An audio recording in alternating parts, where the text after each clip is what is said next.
تو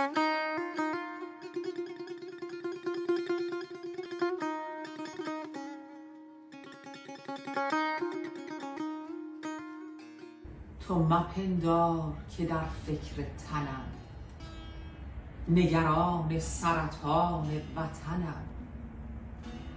او که بیمار شود ما همه نیز، من که بیمار شوم یک بدنم. وطنم از تن من خسته تر است، درک کن درد مرا از سخنم. به تو سوگند که از غصه خویش، لحظه ای پیش تو من دم نزنم. من از آن یوسف گم گشته خویش، مالک بوی خوش پیرهنم. کی برون آید از این چاه وطن، کاش روزی که در او زنده منم.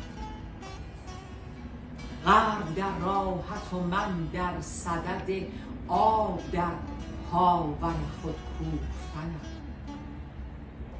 من شفا می طلبم بهر وطن، نه شفای بدن خویشتنم. هر کجا جان مرا یار گزید، جسمم اما بگزیند وطنم. و پس از من بگذارید کمی خاک ایران به میان کفنم. گرچه بی شعله و بی دود روم، عشق تأیید کند سوختنم.